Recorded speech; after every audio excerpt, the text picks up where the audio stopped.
अच्छा, आप लोगों में से हिंदी मीडियम वाले बच्चे हैं क्या ज्यादातर? हिंदी मीडियम की बुक है आप लोगों के पास? किताब मिल गई आपको मार्केट के अंदर? आप लोगों को किताब मिली मार्केट के अंदर? नहीं मिली? और नहीं मिली तो मुझे बताओ, पीडीएफ मैं आप लोगों को भेज देता हूँ। जिन लोगों को पीडीएफ चाहिए किताब का, ठीक है, कोई बात नहीं राजेश सिंह, डोंट वरी। अच्छा, बच्चे को मिल गई आशीष यादव, आर्यन की, ठीक है, कोई बात नहीं। जिनको नहीं मिली है कोई बात नहीं, नाम मत जानो आप। जिनको नहीं मिली है आप लोग मुझे जो है अपना नंबर मैसेज कर दीजिए, या फिर कोई ग्रुप आपका हो वो बता दीजिए, मैं आप लोगों को भेज दूंगा और आप लोग जो है आपस में उसको शेयर कर लीजिएगा, ठीक है। आराम आराम से, इतनी जल्दी से नहीं लिखना है आपको, मुझे भी आपका जो है ना यहाँ पर टेलीग्राम पर ही भेज दूंगा, डोंट वरी, ठीक है। 3-4 बालकों का मेरे पास आ गया नंबर। सुमित सिंह, आपका भी ध्यान है मुझे यार, आपका भी ध्यान है। बस आपके साथ दिक्कत ये है कि आपको चाहिए इंग्लिश में और मैं मार्केट जा नहीं पा रहा हूँ, और नेट पे मैंने सर्च किया था, नेट पर कोई भी बुक जो है वो इंग्लिश में अवेलेबल नहीं है,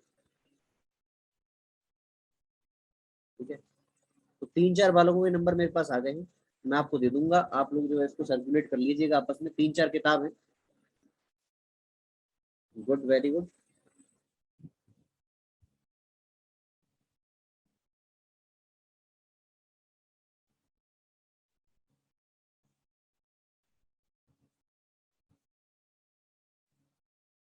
ठीक है, तो जो 1-2 बुक मेरे पास है वो मैं आप लोगों के साथ शेयर कर दूंगा, आप लोग जो है उनको आपस में बांट लीजिएगा। वैसे तो जरूरत पड़नी नहीं चाहिए आपको, क्वेश्चन वन लाइनर में सब कराऊंगा क्लास के अंदर, ठीक है भाई। चलिए, तो आप लोगों का नंबर मेरे पास आ गया कुछ बालकों का, तो मैं आपको शेयर कर दूंगा। तो आज की क्लास को स्टार्ट करते हैं, ज्यादा समय नहीं लेंगे यार, बहुत समय हो गया ऑलरेडी।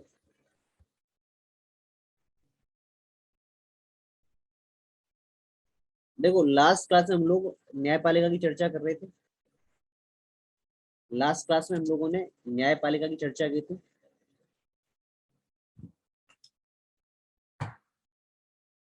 जी, आज के दिन हम लोग सबऑर्डिनेट कोर्ट देखेंगे। हाई कोर्ट हो गया, सुप्रीम कोर्ट हो गया, आज के दिन हम लोग सबऑर्डिनेट कोर्ट देखते हैं।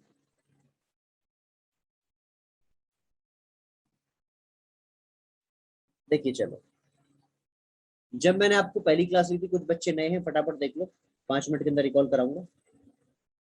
जब मैंने पहली क्लास में आपको पढ़ाया था न्यायपालिका के बारे में, मैंने बताया था कि भारत की जो न्यायपालिका है, जो इंडियन जुडिशरी है, वह इंटीग्रेटेड है। इंटीग्रेटेड का मतलब है एकीकृत। इंटीग्रेटेड यानी कि एकीकृत। एकीकृत न्यायपालिका है। इस एकीकृत न्यायपालिका का क्या मतलब है? इस एकीकृत न्यायपालिका का अर्थ है कि जो भी आप न्यायपालिका देखते हैं, जो भी आप न्यायपालिका देखते हैं, उस न्यायपालिका को केंद्र और राज्य के बीच में विभाजित नहीं किया गया है। केंद्र और राज्य के बीच में विभाजित नहीं किया गया, इसका क्या मतलब है?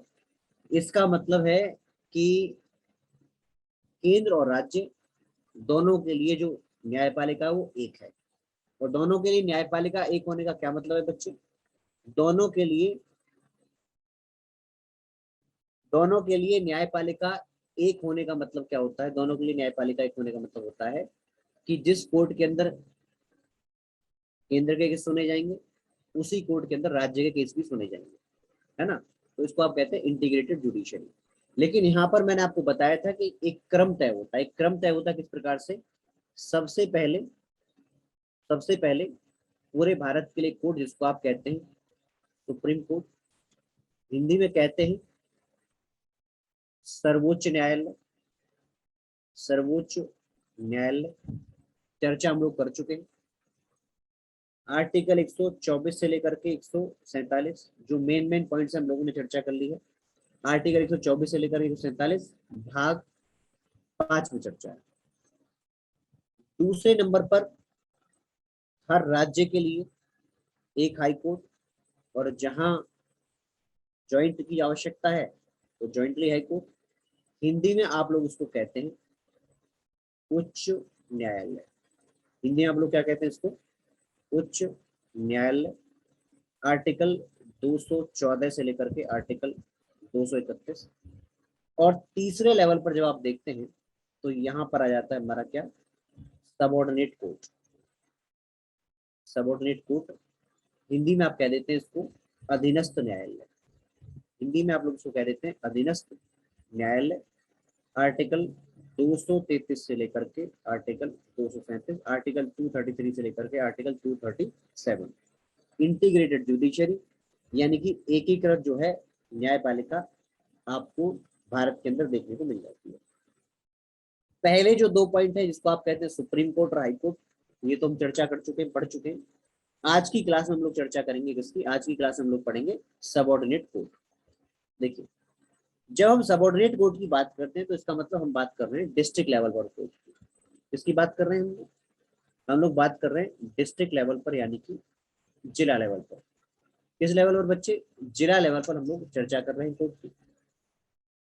जब हम जिला लेवल पर कोर्ट की चर्चा करते हैं तो यहाँ पर क्या होगा? इसी डिस्ट्रिक्ट कोर्ट को 2 भागों में बांट दिया जाएगा। मेनली, प्रमुख रूप से 2 भागों में बांट दिया जाएगा। अब सुनिए जरा, किस आधार पर? मुकदमों के आधार पर, केस के आधार पर।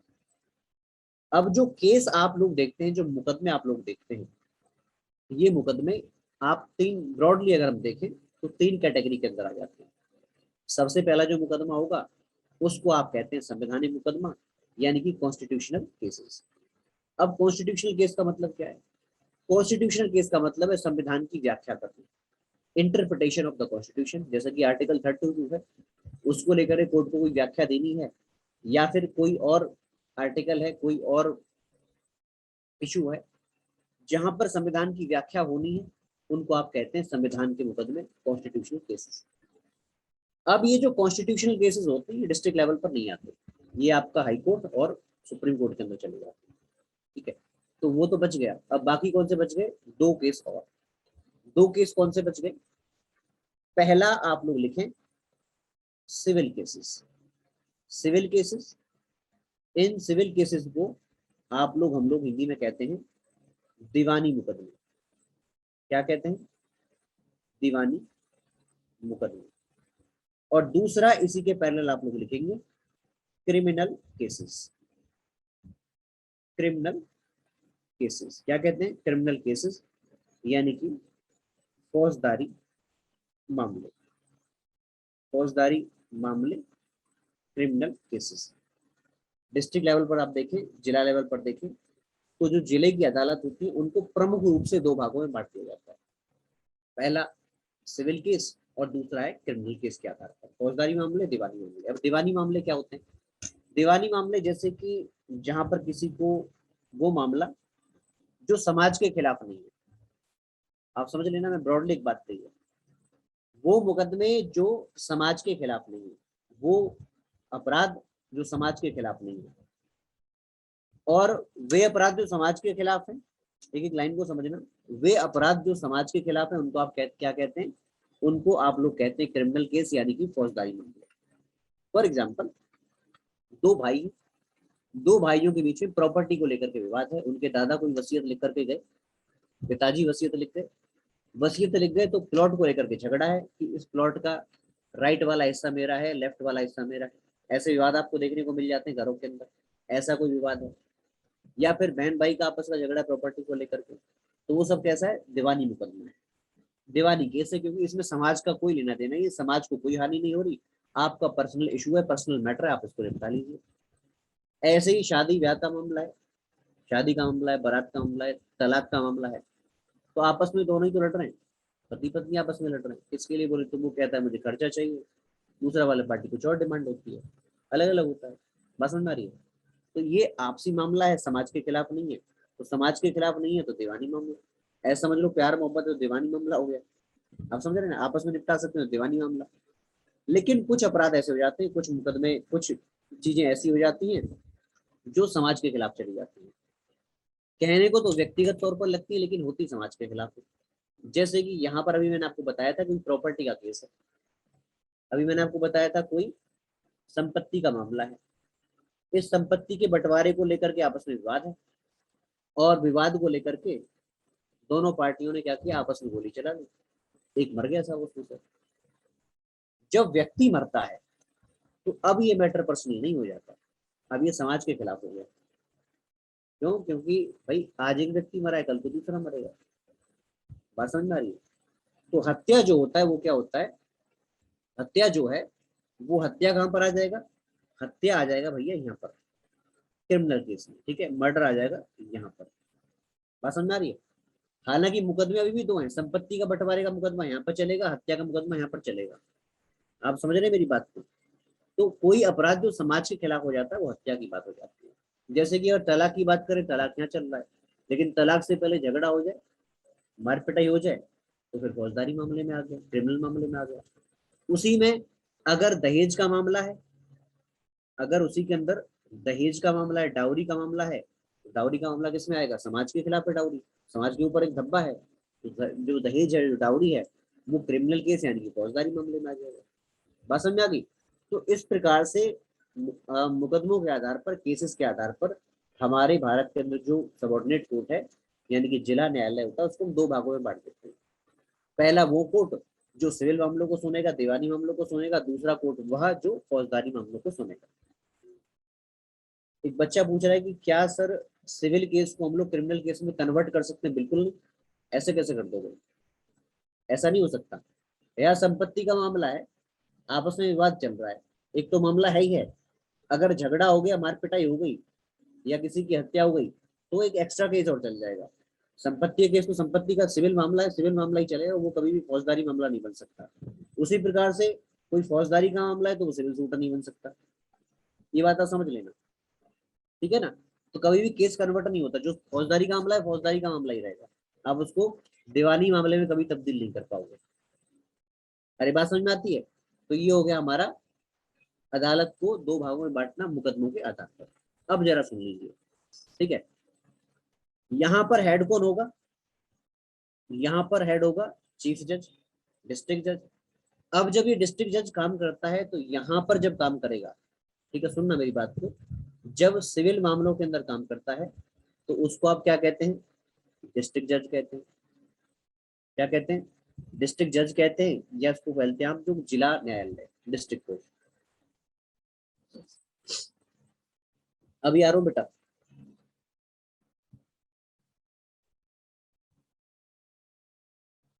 जिला न्यायालय, जिला न्यायालय आपको यहाँ देखने को मिलेगा, ठीक है, डिस्ट्रिक्ट कोर्ट का ही पार्ट है। लेकिन अगर कोई जज सिविल मामलों को सुन रहा है तो डिस्ट्रिक्ट कोर्ट के नाम से जाना जाएगा, डिस्ट्रिक्ट जज के नाम से जाना जाएगा।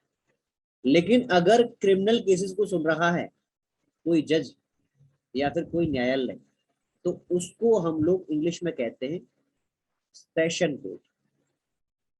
उसको हम इंग्लिश में क्या कहते हैं? Session court. हिंदी में कहते हैं बच्चे सत्र न्यायालय। हिंदी में सत्र न्यायालय, इंग्लिश में सेशन कोर्ट। दोनों में आपको फर्क समझ में आ गया होगा। जब कोई आपसे कहे सेशन कोर्ट, सेशन यानी कि सत्र न्यायालय, सेशन जज, इसका मतलब है क्रिमिनल मामलों को देखने वाला, फौजदारी मामलों को यानी कि आपराधिक मामलों को देखने वाला कोर्ट या फिर जज, ठीक है। तो सबसे पहले इधर की तरफ सेशन कोर्ट आएगा, इधर आएगा हमारा डिस्ट्रिक्ट कोर्ट आ जाता है। इसी क्रम में अब एक हायरार्की आपको देखने को मिलेगी। बात सुनिए, इसी क्रम में एक हायरार्की आपको देखने को मिल जाती है। जैसे कि यहाँ पर आप सुनेंगे, कई बार आप सुनते हैं सबऑर्डिनेट कोर्ट, यहाँ पर भी सबऑर्डिनेट कोर्ट आ जाते हैं और छोटे मोटे कोर्ट आ जाते हैं जिनको आप कहते हैं अधीनस्थ न्यायालय, अधीनस्थ न्यायालय, ठीक है जी। तीसरा अगर आप लोग कहें, तीसरा अगर आप देखें, थर्ड अगर आप देखें, तो यहीं पर आता है मुंसिफ कोर्ट, मुंसिफ कोर्ट, मुंसिफ न्यायालय। अभी आ रहा हूँ बेटा, यह एक मिनट अभी बताता हूँ। मुंसिफ कोर्ट, मुंसिफ अदालत, ये इधर की हायरार्की है। अगर हम लोग इधर की हायरार्की की बात करें, सबसे पहले सेशन कोर्ट, सेशन कोर्ट के बाद में आता है चीफ जुडिशियल मजिस्ट्रेट का court, chief judicial magistrate court.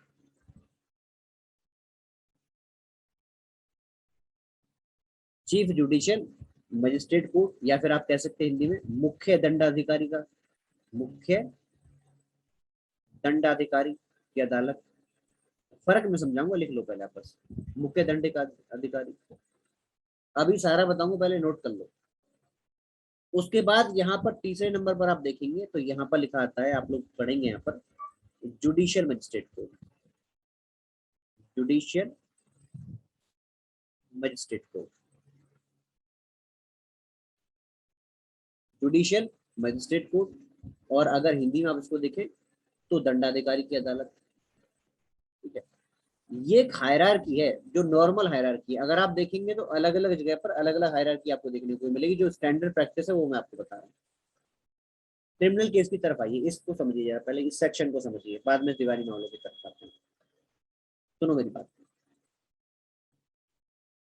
अब किसी बच्चे ने यहाँ पर एसआई की क्लास ली है कभी, यूपीएसआई की, तो जब यूपीएसआई की आप क्लास लेते हो तो वहां पर आप लोग पढ़ते होंगे, आपने सुना होगा कई बार, आईपीसी सीआरपीसी बच्चे पढ़ते हैं, आईपीसी सीआरपीसी बच्चे लोग पढ़ते हैं।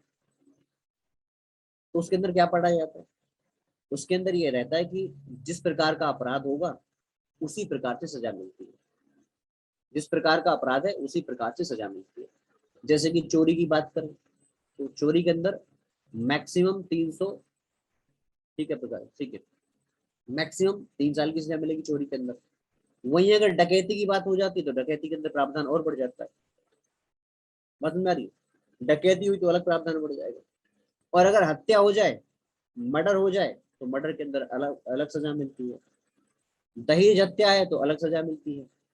अब मैं कहना क्या चाहता हूँ मेनली उसको आप समझिए, मेनली सुनिए बात को।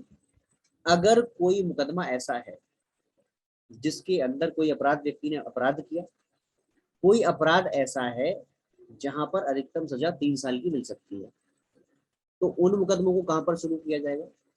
उन मुकदमों को यहां से शुरू किया जाएगा जहां पर 3 वर्ष की सजा दी जा सकती है, यानी कि दंडाधिकारी का जो कोर्ट होगा, जुडिशियल मजिस्ट्रेट का कोर्ट होगा, वहां से इसकी शुरुआत होती है। ऐसा नहीं कि सीधा सेशन कोर्ट के अंदर आ जाएगा, नहीं। चोरी का मामला छोटा मामला यहाँ पर दे दिया। होता है ना कई बार परिवार के लोगों में आपस में रिजल्ट, अभी रिजल्ट की बात करेंगे बाद में, परिवार के लोगों में आपस में लड़ाई हो जाती है। परिवार के लोगों में लड़ाई कैसे होती है आपको भी पता है।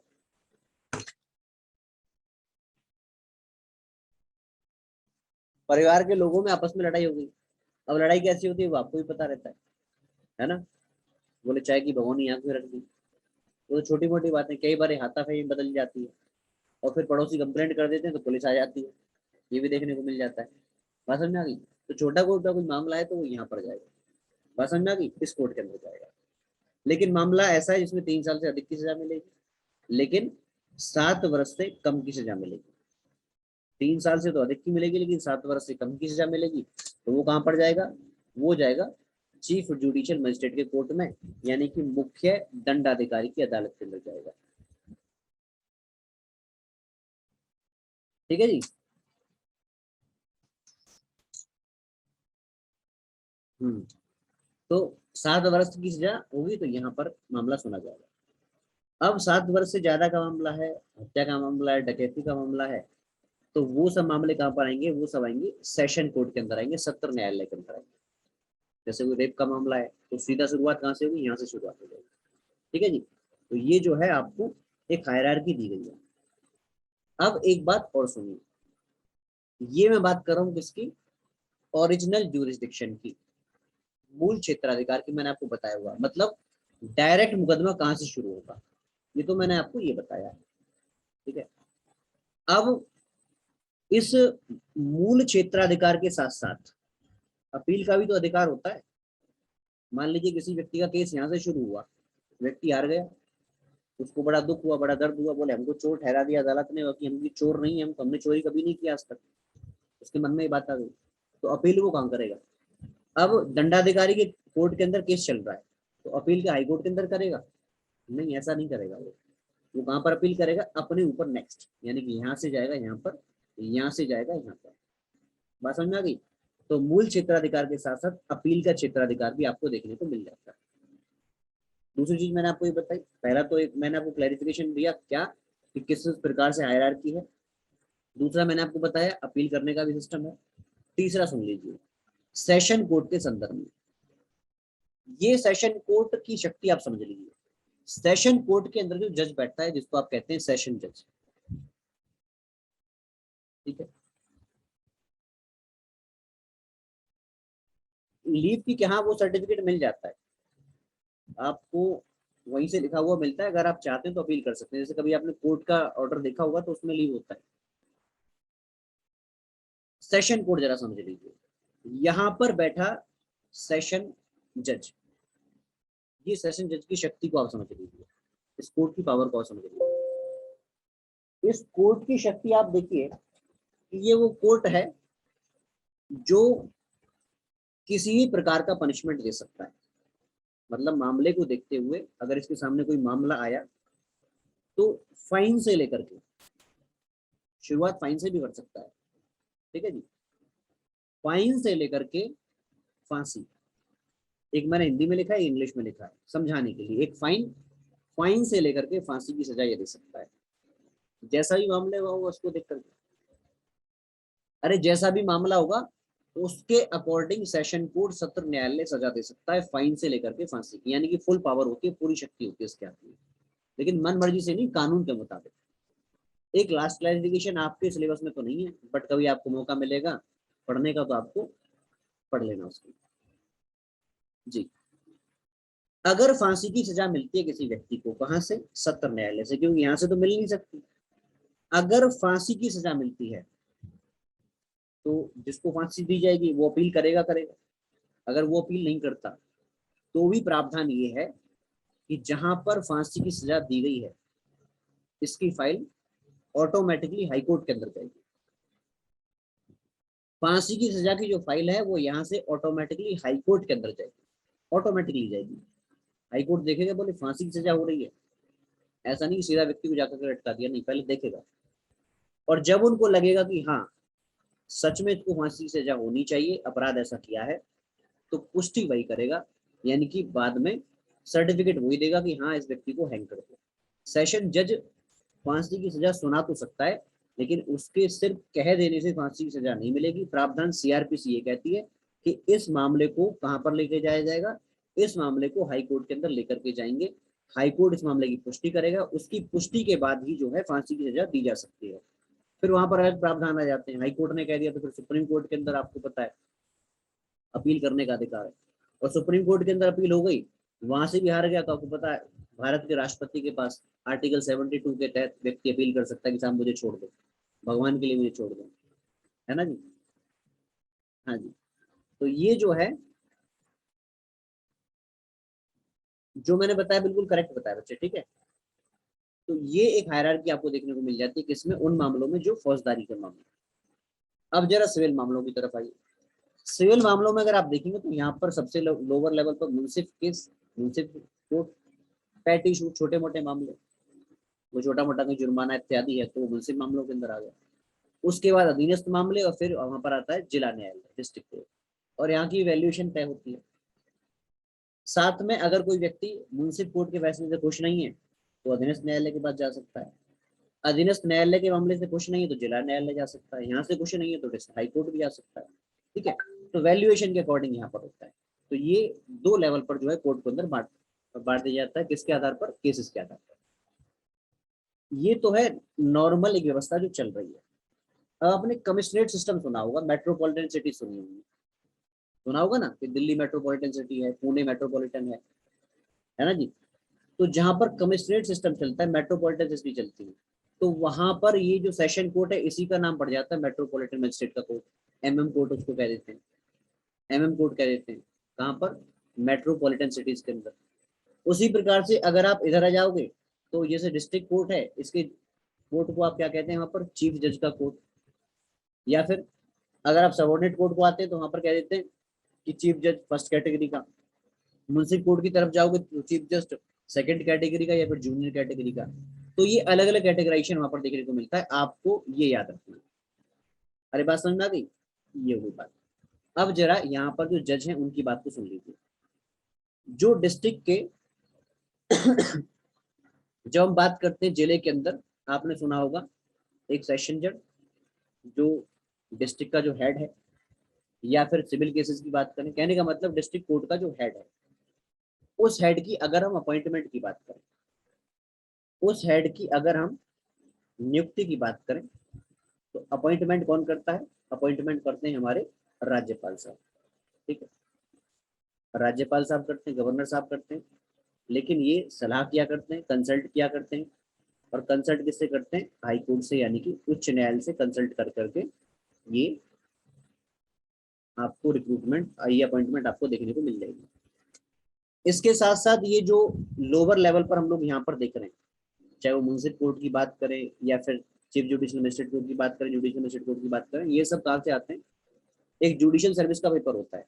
जैसे पीसीएस के थ्रू आप एसडीएम वगैरह देखते हैं, यूपीएससी के थ्रू आप आईएएस कर देखते हैं, उसी प्रकार से एक जुडिशरी के लिए एग्जाम होता है, वहां से ये लोग आते हैं। बात समझ में आती है? तो ये छोटी मोटी बातें आपको ध्यान रखनी है। ठीक है जी, ये हो गई सिविल केस, और ये जो है ये हो गई सिविल केस, ये हो गया आपका। ठीक है, चलिए जी, पीसीएस जी बिल्कुल सही। तो ये सिविल केस और क्रिमिनल केस के अंदर आपको एक क्लैरिफिकेशन देखने को, एक डिस्टिंक्शन आपको देखने को मिलता है, वो मैंने आपको बता दिया। अब ये तो है ये वाले मामले। अब दूसरे कुछ मामले आपको देखने को मिल जाते हैं, जिसको आप कहते हैं राजस्व मामले। राजस्व के मामले, रेवेन्यू के मैटर्स, स्टेट के अंदर रेवेन्यू के मैटर्स होते हैं। ठीक है, अब राजस्व मामलों को लेकर के कौन होता है? डिस्ट्रिक्ट के अंदर हेड होता है, कौन होता है? कुछ लोग उसको डिस्ट्रिक्ट कलेक्टर कहते हैं, कुछ डीएम कहते थे। ठीक है, तो जो डिस्ट्रिक्ट कलेक्टर होता है वो राजस्व मामलों को लेकर के हेड होता है। इसके साथ में आपने एडीएम सुना होगा, असिस्टेंट कलेक्टर सुना होगा, वो सेकंड नंबर पर। फिर आप ऐसी एसडीएम सुनते हैं, ठीक है ना, सहायक कलेक्टर, ये अतिरिक्त हो गए, ये सहायक हो गए। तो ये जो है राजस्व मामले यहाँ पर देखने को मिलते हैं। अगर कोई व्यक्ति यहाँ, क्या हो रहा है इस पास, अगर कोई व्यक्ति यहाँ पर सेटिस्फाई नहीं है, बोले जी कि मैं जो है यहाँ पर सेटिस्फाई नहीं हूँ, तो फिर उसके पास एक अधिकार होता है कि अगर राजस्व मामलों के अंदर वो कोई अपील करना चाहता है। ठीक है, अगर राजस्व मामलों के अंदर कोई अपील वो करना चाहता है, अरे आप डीएम लिख लो इसको। ठीक है, अरे जहां पर कमिश्नरेट सिस्टम चलता है वहां पर कमिश्नर होता है, आयुक्त होता है। जहां पर कमिश्नरेट सिस्टम नहीं चलता वहां पर डीएम होता है, इतनी सी बात है बस। राजस्व मामले, राजस्व मामलों के अंदर अगर हम देखें पूरे यूपी के अंदर, आप ध्यान रखिएगा, रेवेन्यू को लेकर कोई मामला है तो उसके लिए सबसे ऊपर हाईएस्ट लेवल पर आती है राजस्व परिषद, रेवेन्यू काउंसिल, रेवेन्यू काउंसिल। इस रेवेन्यू काउंसिल की बात करें तो ये कहाँ पर है? ये रेवेन्यू काउंसिल यूपी के अंदर आपको प्रयागराज के अंदर देखने को मिलती है। कहाँ पर? यूपी के अंदर प्रयागराज। ठीक है, ये राजस्व मामलों को लेकर के है। अब ऐसे ही आपने सुना होगा फैमिली कोर्ट, पारिवारिक मामले,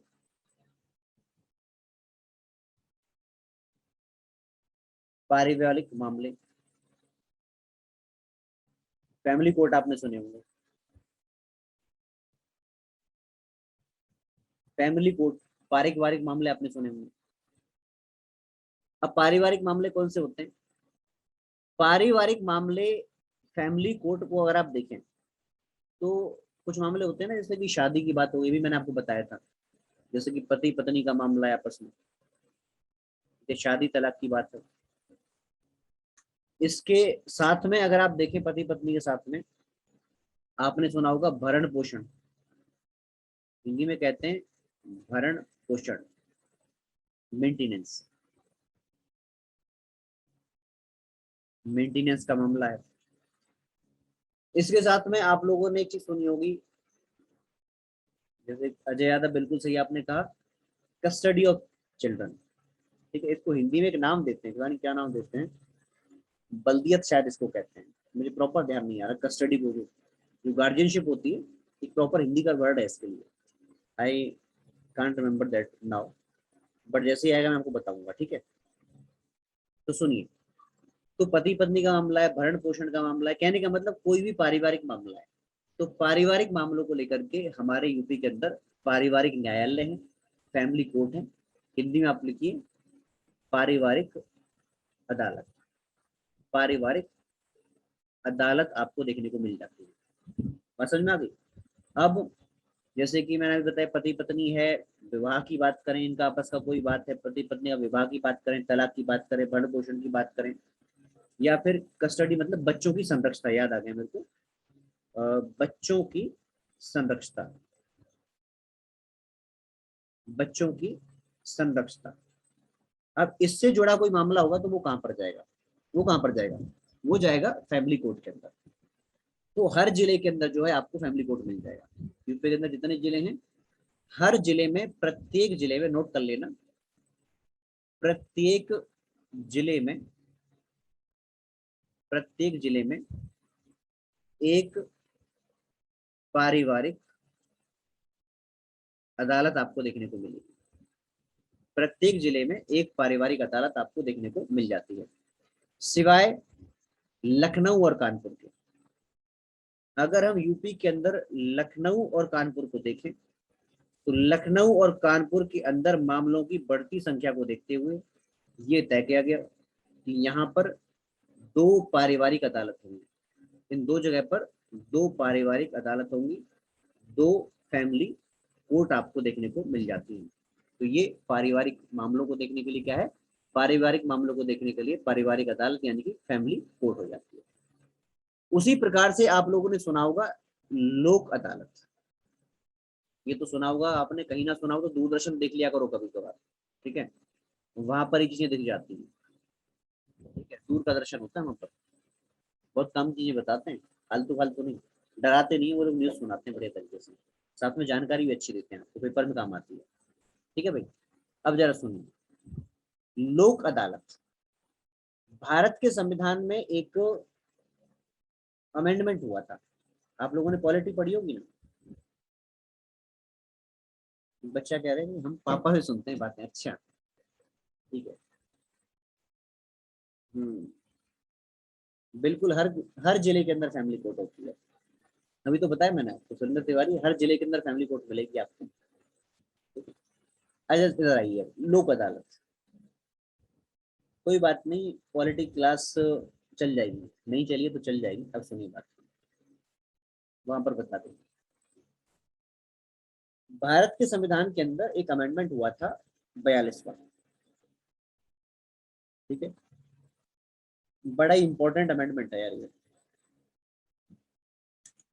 एक बार बता रहा हूँ बच्चे, चिंता मत करो। 42वां संविधान संशोधन 1976, ठीक है, और ये बड़ा ही इंपॉर्टेंट अमेंडमेंट है। आप देखेंगे इसको, अमेंडमेंट की अगर इंपॉर्टेंस को देखें तो इसको कहा गया कि ये है लघु संविधान, इसको ये तक कह दिया कि ये लघु संविधान है, यानी कि मिनी कॉन्स्टिट्यूशन, ये तक कह दिया गया। क्यों? क्योंकि भारत के संविधान के लगभग हर हिस्से में कुछ ना कुछ बदलाव हुआ, तो बहुत कुछ बदलाव इसके अंदर देखने को मिला था, लघु संविधान इसको कहते हैं। हालांकि हमको ये नहीं पढ़ना, हमको क्या पढ़ना है, हमको जानकारी चाहिए थी जो मैं आपको बता रहा हूँ इसके माध्यम से। 42वें संविधान संशोधन के तहत ये तय किया गया कि हमारे जो डीपीएसपी है उनके अंदर एक नया आर्टिकल जोड़ा जाए, और उसका नाम हुआ आर्टिकल 39A, आर्टिकल 39A, ठीक है। इसको लेकर के डीपीएसपी की बात कर रहा हूँ मैं, संविधान की नीति निर्देशक तत्व। अभी जब यूट्यूब पर चल रहा था तो मैंने बताया था वहां पर इंस्ट्रूमेंट ऑफ इंस्ट्रक्शंस, बाद में वो डीपीएसपी बन जाता है, संविधान की नीति निर्देशक तत्व बन जाता है जी। तो संविधान की नीति निर्देशक तत्व में एक बात तय की गई कि हम लोग ये कोशिश करेंगे कि जो लोग न्याय चाहते हैं, जिनका कोई मुकदमा अटक गया है, ठीक है, तो उनको, जिनके पास पैसे नहीं है, जो अफोर्ड नहीं कर सकते, तो उनको निशुल्क विधिक सहायता दी जाएगी, निशुल्क विधिक सहायता उन लोगों को दी जाए, यानी कि फ्री लीगल एड जो है वो उनको दिया जाए, फ्री लीगल एड जो है उनको दिया जाए, ये तय किया गया। और इसको बाद में इम्प्लीमेंट करने के लिए, भाई ये तो डीपीएसपी में लिखा गया कि भाई आपको करना है ऐसा, लेकिन समय लगता है डीपीएसपी में जो चीज आ जाती है, राज्य के पास फंड है नहीं है, इन सब बातों को तय किया जाता है। अब इस बात को इम्प्लीमेंट करने के लिए, 39A को इम्प्लीमेंट करने के लिए,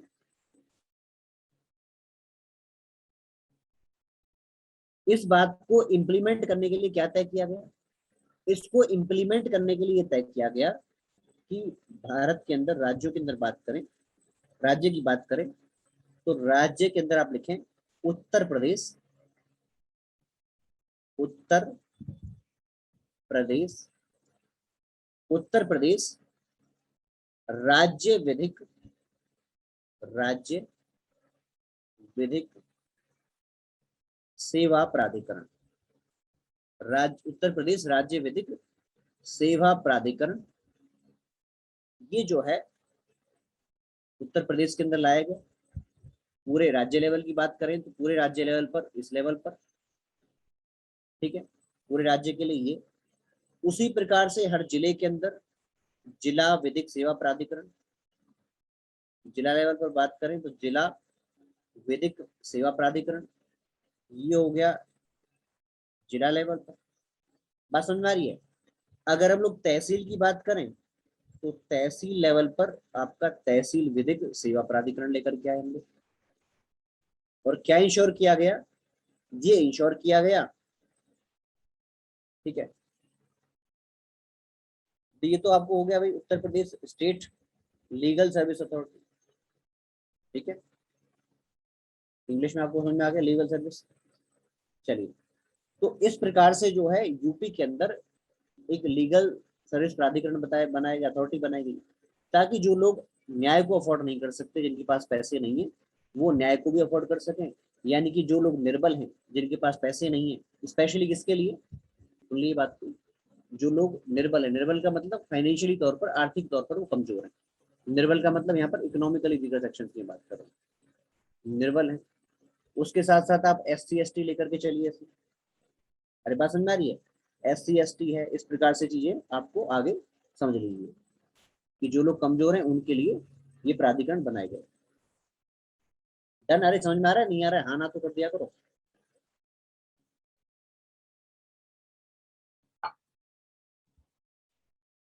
अभी बता रहे हैं बेटा, नहीं चिंता मत करो, ठीक है जी। हाँ गुड, वेरी गुड। अब देखो किसी का कोई मामला है, अब जब वो अदालत के अंदर जाएगा तो वहां पर कोर्ट फी लगेगी, ये 50 नहीं 50 ताम झाम लगते हैं वहां जाकर के। तो हुआ क्या, लोक अदालत बनाई गई। अब लोक अदालत के अंदर ये तय किया गया कि अगर कोई व्यक्ति अफोर्ड नहीं कर सकता है तो वहां पर बातचीत के जरिए मामले को सुलझाया जाए, लोक अदालत लगती है। बात समझ में आ रही है?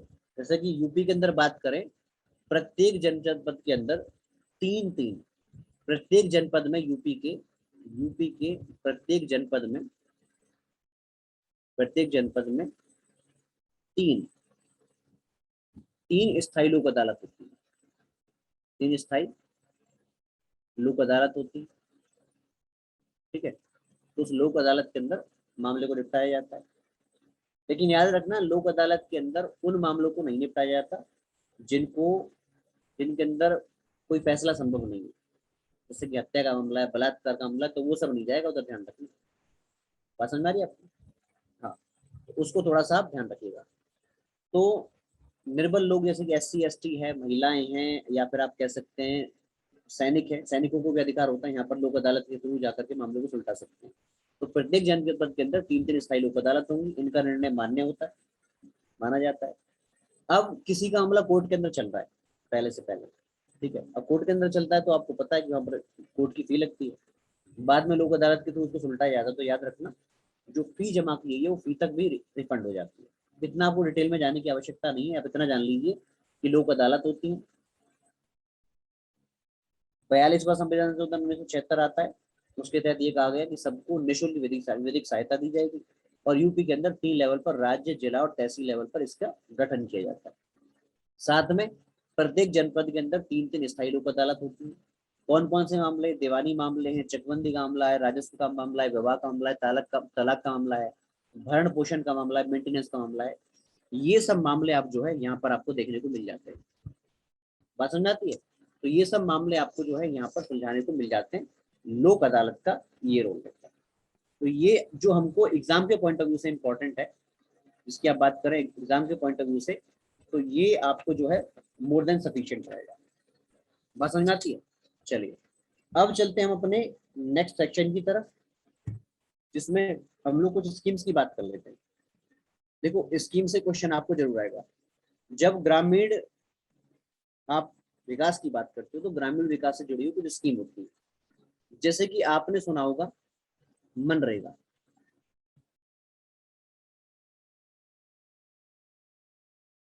मनरेगा, ठीक है, छोटा छोटा सुन लो जितना एग्जाम के लिए जरूरी है। वैसे तो एक एक स्कीम ऐसी होती है जब आप कभी यूपीएससी के लिए आपको पढ़ने का मौका मिले या पब्लिक सर्विस कमीशन के लिए आपको पढ़ने का मौका मिले तो बहुत डिटेल में आपको पढ़ना पड़ता है, और कुछ बच्चे ऐसे होंगे जिन्होंने पढ़ी भी होंगी चीजें। लेकिन यहाँ पर इतना कुछ नहीं, आपको मैं पेपर दूंगा, क्वेश्चन दूंगा उठा करके, वहां पर फैक्चुअल क्वेश्चन आते हैं।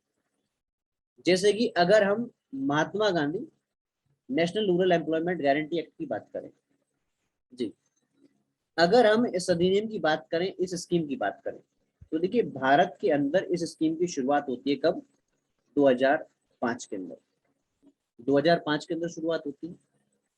अब जब 2005 के अंदर शुरुआत होती तो इसका जो नाम था ना, सुनो मेरी बात को, इसका नाम था नरेगा। इंग्लिश में लिखो जरा इसको पूरा, हिंदी और इंग्लिश दोनों में लिखाऊंगा, लिखें national national rural employment, national rural employment guarantee act. National rural employment guarantee act, बताऊंगा क्या मतलब होता है, पहले लिख लो। National rural employment guarantee act Hindi में आप लोग लिखेंगे राष्ट्रीय ग्रामीण, राष्ट्रीय ग्रामीण रोजगार, राष्ट्रीय ग्रामीण रोजगार गारंटी अधिनियम, गारंटी अधिनियम, राष्ट्रीय ग्रामीण रोजगार गारंटी अधिनियम। ये स्कीम शुरुआत होती है सन 2005 में। अब ये स्कीम कहती है क्या, सुनना मेरी बात करें।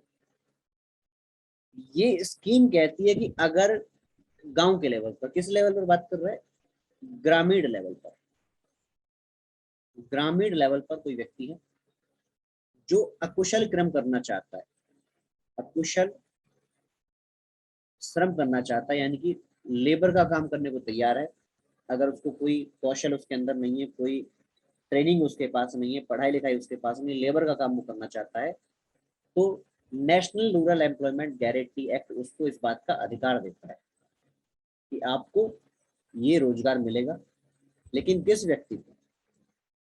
उस व्यक्ति को जो क्या है, जो अडल्ट है, जो वयस्क है। वो व्यक्ति जो वयस्क है, अडल्ट है, मतलब क्या है, जिसकी उम्र 18 वर्ष कम से कम है, ठीक है, 18 वर्ष कम से कम होना चाहिए। अगर 18 वर्ष की उसकी उम्र है और वह अकुशल श्रम करना चाहता है तो उसको रोजगार मिले। और ये कहा गया है कि वर्ष के अंदर उसको कम से कम जो है 100 दिन का रोजगार जरूर मिले भाई, 100 दिन का रोजगार उसको मिले ही मिले। ये कहा गया है national rural employment guarantee act के तहत। क्या कहा गया है, एक एक बात को सुन लेना, मैं बहुत सेलेक्टेड चीजें बता रहा हूँ, सेलेक्टेड चीजें बताऊंगा, एक एक बात ध्यान सुनिएगा।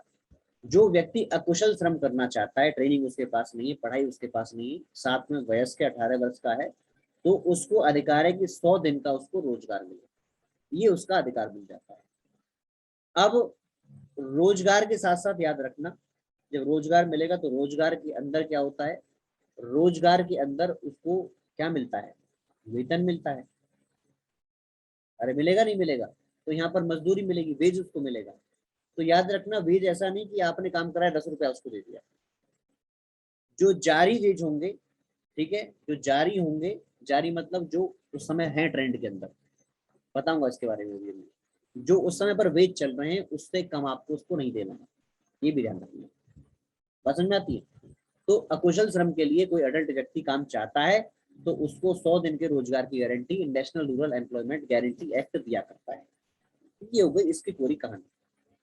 अब समय आता है, आपको पता है समय समय पर नई नई सरकारें आती हैं या फिर प्रोग्राम बदल जाता है, तो स्कूलों के अंदर नामों के अंदर बदलाव होता है।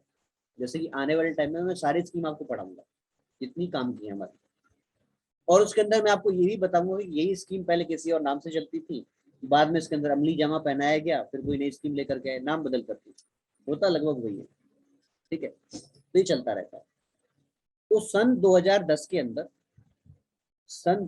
के अंदर इसका नाम बदल करके मनरेगा कर दिया गया। महात्मा गांधी का नाम साथ आगे लगा दिया गया, Mahatma Gandhi national rural employment guarantee act. तो मनरेगा नरेगा एक ही चीज है, ठीक है ना। 2005 में नरेगा के नाम से आता है, 2010 में नाम बदल करके मनरेगा इसका हो जाता है। ये बात समझ में आती है। हालांकि इस स्कीम को लेकर के बहुत सारी बातें भी उड़ी कि यार ये बेकार चीज है, लोगों ने कहा भी कि आप देखते होंगे ग्रामीण लेवल पर क्या काम होता है, सरपंच साहब के हाथ में, प्रधान के हाथ में चिट्ठी होती है, वही काम करवाता है। तो कई बार नरेगा के नाम पर आपने देखा होगा बहुत जालसाजी भी चलती है। ग्रामीण लेवल पर ये होता है, एक गड्ढा होता है, उसको खोदते हैं, उसको भरवाते हैं, फिर खोदते हैं, फिर भरवाते हैं, ठीक है ना। तो ये सब काम देखने को मिल जाता है। हालांकि इसके दो मकसद थे। देखो, जब ये स्कीम आई थी इसका मकसद क्या था, पहले तो लोगों को, हाँ, पहला मकसद होता है लोगों को रोजगार मिले, यानी कि इकोनॉमी के अंदर मनी का सर्कुलेशन हो। एक बात ध्यान देखो, आप जरा ध्यान से देखना, लॉकडाउन हुआ, लॉकडाउन के अंदर एक जनरल बात बता रहा हूँ, इकोनॉमिक्स की बात नहीं कर, जनरल बात। लॉकडाउन आपने देखा, लॉकडाउन के अंदर लोगों के पास अचानक परचेजिंग पावर कम हो गई, है ना, लोगों की आय कम हो गई। तो क्या है इसका अर्थ ये कि इकोनॉमी के अंदर जो पैसा है वो कम है? वो तो नहीं, वो तो पहले जैसा ही है। तो होता क्या है, सर्कुलेशन रुक जाता है।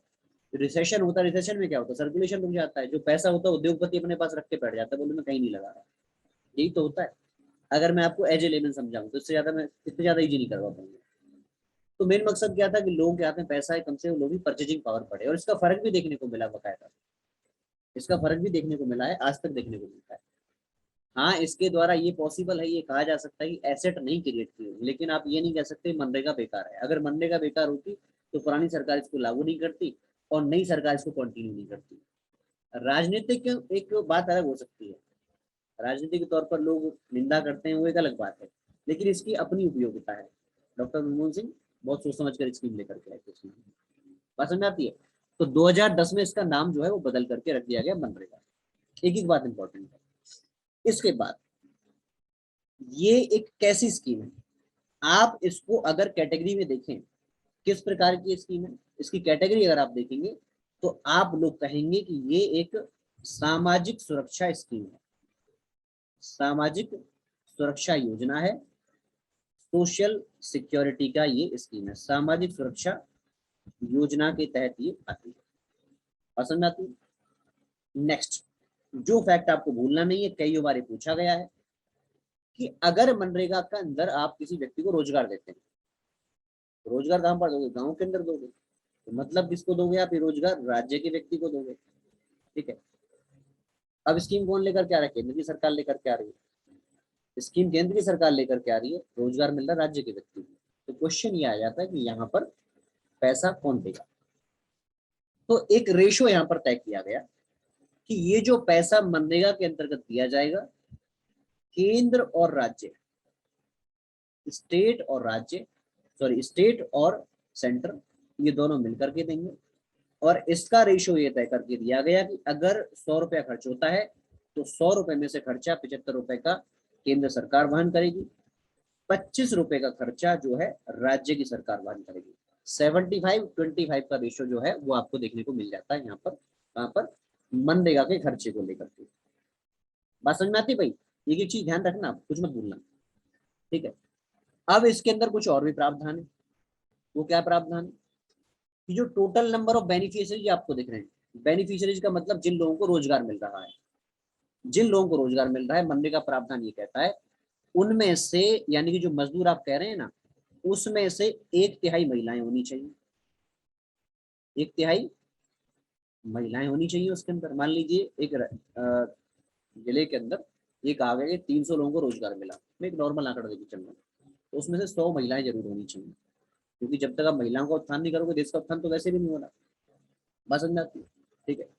साथ में एक आ गया है कि अगर कोई व्यक्ति मनरेगा के तहत कार्य के लिए, अकुशल कार्य के लिए, अकुशल श्रम के लिए रिक्वेस्ट करता है, आवेदन करता है, तो ये कहा गया है कि उसको 15 दिन के अंदर वो आप रोजगार दीजिए। कितने दिन के अंदर? 15 दिन के भीतर आप उसे रोजगार का प्रबंध कराइए। ये भी इसके अंदर प्रावधान है। और अगर यहाँ पर उसको 100 दिन का रोजगार पूरे साल में नहीं मिलता है तो फिर ये कहा गया है कि यहाँ पर फिर उस केस में आपको देखने को मिलेगा कि उसको आपको एक गुजारा भत्ता देना पड़ेगा, कंपनसेट आपको उसको करना पड़ेगा, क्योंकि ये उसका अधिकार बन जाता है। यहाँ पर रोजगार पाना उसका अधिकार बन जाता है, आपको उसे कंपनसेट करना पड़ेगा। हालांकि वो एक बात अलग है, आप ग्रामीण लेवल पर देखोगे सरपंच साहब जबरदस्ती अपने घर के लोगों का आधार कार्ड बोले ये भी मजदूरी करेगा। ये एक प्रैक्टिकल चीजें देखने को मिलती है। अरे जो चीज जिसके लिए आई है उसको आने। देश का विकास तभी तो नहीं होता। लोग सोचते हैं कि देश का विकास नहीं हो रहा है, अरे कर नहीं गया विकास। जिसके लिए जो चीज आई है उसको करने दो। ऐसी छोटी छोटी हरकतें करते हैं। आंगनबाड़ी के लिए बच्चों के लिए सामान आता है, मैडम बिस्किट खा जाती है निकाल करके, या फिर मार देंगे उसको। ये देखने को मिलता है। और कुछ जगह तो ये भी देखने को मिलता है कि वहाँ जो आटा वाटा मिलता है उसको पशुओं को खिला देते हैं लोग। तो जिसके लिए वो चीज आई है आने दो उसको। तो विकास तो हम खुद नहीं चाहते देश का। हरी बात समझ में आती है? तो ये मनरेगा की कुछ बातें हैं।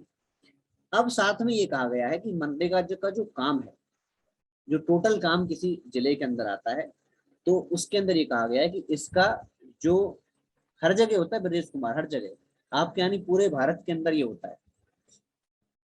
जब भी कोई स्कीम आती है ना तो लोग बाग ये सोचते हैं कमाने का जुगाड़। देखो जैसे आप लोग नौकरी में जाओगे तो ज्यादातर के अंदर ये दिक्कत होगी। देखो बता देता हूँ मैं। सबसे पहला सोचेगा काम कम करना पड़े, पहला तो ये जुगाड़ निकलता है आदमी। दूसरा ये जुगाड़ निकालता है कहीं से कमाई है तो पैसे की। ये एक नेचुरल टेंडेंसी है हमारी, है ना। जैसे कि आज के टाइम पर भी आप भारत के अंदर रुतबा देखो, सरकारी नौकरी वाले का रुतबा है, होता है नहीं होता? प्राइवेट नौकरी वाला कितना ही कमा रहा हो। हम लोगों का स्टैंडर्ड ही अलग है भैया, हम सोचने की बात तरीका अलग है हमारा। ठीक है, तो हम उस बारे में नहीं जाएंगे, खैर सामाजिक वो अलग बात आ जाएगी। तो 1/3 जो है उसके अंदर महिलाएं, ये होना चाहिए। साथ में ये कहा गया है कि आप जब भी कार्य का काम करें तो उसके अंदर आप विकेंद्रीकरण करें। विकेंद्रीकरण का मतलब जिला लेवल पर जब कोई काम होता है, ठीक है, जिले के पास फंड आया, तो ये नहीं कि डीसी साहब कलेक्टर साहब बैठ करके देखेंगे सारी चीजें, नहीं। उसमें ये कहा गया है कि 50% जो काम है वो कंपलसरी, 50% जो काम है वो कंपलसरी किसके द्वारा होगा? वो ग्राम सभा के द्वारा होगा। ये कंपलसरी है, इसमें कोई आपको कमी नहीं आनी चाहिए। 50% जो है वो ग्राम सभा के द्वारा कार्य किया जाएगा। ये काम किया गया। इतनी बात समझ में आती? अगर हम मनरेगा को यूपी के अंदर देखें, मनरेगा को अगर हम उत्तर प्रदेश के अंदर देखें तो इस स्कीम की शुरुआत उत्तर प्रदेश के अंदर शुरुआत होती है 2 फरवरी 2006 को। 2 फरवरी 2006 को यूपी के अंदर इसकी शुरुआत होती है। शुरुआत में ये यूपी के 22 जनपदों में आता है। ठीक है, पहला चरण इसका होगा। शुरुआत में 22 जनपदों के अंदर इसकी शुरुआत होती है। उसके बाद अगले ही वर्ष 2007 के अंदर इसका दूसरा चरण शुरू होता है। और दूसरे चरण में 17 यूपी के 17 और जनपदों को इसके अंदर जोड़ा जाता है। और तीसरे चरण में पूरे उत्तर प्रदेश में इसको लागू कर दिया जाता है 1 जनवरी 2008 से। ठीक है, तो पूरे भारत, पूरे यूपी के अंदर इसको लागू कर दिया जाता है। कहने का मतलब 3 चरणों में इस स्कीम की शुरुआत यूपी के अंदर हो जाती है। ये है आपकी मनरेगा की कहानी। अब मनरेगा के अंदर जो वेज देखने को मिलता है आपको, ये वेज भी अलग अलग है, हर राज्य के अंदर अलग है। जैसे यूपी की बात करेंगे तो करीब करीब 203 या 204 रुपया मिलता है मेरे हिसाब से। श्योर आंकड़ा मेरे पास नहीं है, बट ऐसे ही कुछ मिलता है, 203 या 204 रुपया, अलग अलग है। गोवा के अंदर जाओगे तो करीब 300 के आसपास पहुंच जाता है। आंध्र प्रदेश के पास जाओगे 250 के आसपास, 2-4 रुपए ऊपर नीचे हो सकते हैं, मैं आपको फिर कह रहा हूँ। तो लगभग इतना जो है इसके अंदर मजदूरी ली जाती है। ठीक है भाई, तो ये इसका प्रावधान है। इस प्रकार से हमको हर स्कीम को पढ़ना है। अब ये भी मैंने आपको बहुत ज्यादा बता दिया है।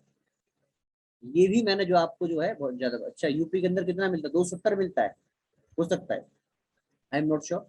मैंने आपको पहले कहा हर राज्य के अंदर अलग अलग है। ठीक है, हो सकता है इतना मिलता हो। और कोई बात लगे इसको जानकारी हो तो ग्रामीण क्षेत्र से जो व्यक्ति को ज्यादा बढ़िया बता पाएगा, जिसने कभी मुआवजा लिया हो। मैं नहीं कह रहा आपने लिया है, बट जानने पहचानने वाले ने लिया हो। हाँ, सुरेंद्र तिवारी कह रहे हैं सर 2,204 रुपए, यही मेरे को लग रहा है 203 या 204 रुपए है शायद यूपी के अंदर। अच्छा अच्छा, ठीक है, समझ गया मैं। हाँ, प्रधान जी है ना, तो बस समझ गया मैं। ठीक है भाई, आपकी तरफ 200 मिलता है, अलग अलग है, ठीक है भाई चलिए। तो इसके साथ ही जो है हम लोगों ने आज एक स्कीम निपटाई जिसको आप कहते हैं मनरेगा, ठीक है भाई। तो अब जो है हमारी आज की क्लास समाप्त हो जाती है, कल की क्लास में मिलेंगे। आई होप जो हम लोगों ने आपको बताया वो आपकी समझ में आया होगा, और पेशेंस बना करके रखिए, क्वेश्चंस की प्रैक्टिस भी हम लोग करेंगे। रूरल डेवलपमेंट का एक भी टॉपिक नहीं छूटेगा, एक भी टॉपिक नहीं छूटेगा, और जितने भी क्वेश्चन हैं हम कोशिश करेंगे कि सारे सारे क्वेश्चन आपके वहीं से आए। अब देखो जैसे मैंने आपको मनरेगा बताया तो मैंने बहुत ज्यादा बता दिया आपको, हालांकि आप किसी बुक में देखो 2-4 लाइन देगा छोड़ देगा, वो लेखपाल के हिसाब से बता रहा हूँ, बट फिर भी हमारा काम है ढंग से चीजों को तैयार करवाना। तो अब नेक्स्ट क्लास में जब आप आओगे तो उसको पढ़ करके आना। बाकी की जो स्कीम है जो केंद्र सरकार के द्वारा या राज्य की सरकारों के द्वारा चलाई जाती है उनको हम आने वाली क्लास के अंदर देखेंगे, ठीक है डन। तो नाउ इट्स टाइम टू, चलिए जी ठीक है। Thank you so much, thank you all, see you all in the next class, thank you so much, bye bye, have a nice day.